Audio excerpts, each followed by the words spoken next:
As the time of year for walking, running, and biking fundraisers winds down, it's not over yet. This morning, people came out in Bangor to support a disease that at any given time, approximately 200 Mainers are living with.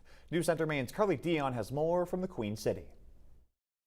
Meet David Doan. He moved to Maine from Texas with his wife and their 8 horses when they retired 5 years ago. At first glance, he's seemingly healthy. It's pretty scary.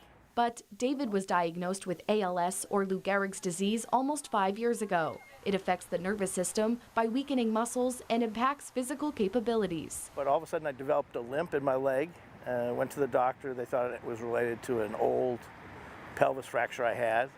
And then my hands weakened. Since his diagnosis, David has enlisted in a number of clinical trials, now taking a medication through an expanded access program that he says is making a difference. You know, the stories you read say the typical lifespan of somebody with ALS is 2 years after they're diagnosed. If you're lucky, up to 5 years. And I just wasn't ready to go yet. That mindset is what brought dozens of people to the Cross Insurance Center in Bangor Saturday morning. The ALS Association Walk to Defeat ALS raises money for research to help find a cure.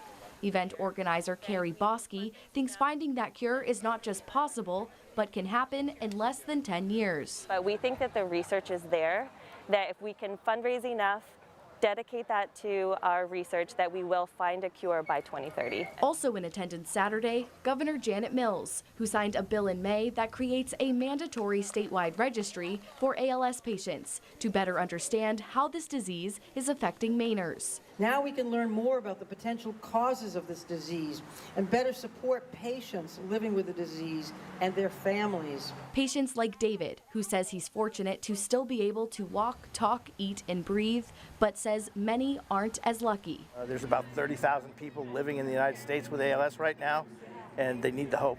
30,000 people hoping and fighting for a cure. In Bangor, Carly Dion, News Center, Maine. David Doan also raised the most money for the event. He says he raised more than $20,000 with his wife this year alone, which he attributes to his very generous friends. Great work, David, and great work everybody in attendance in Bangor today.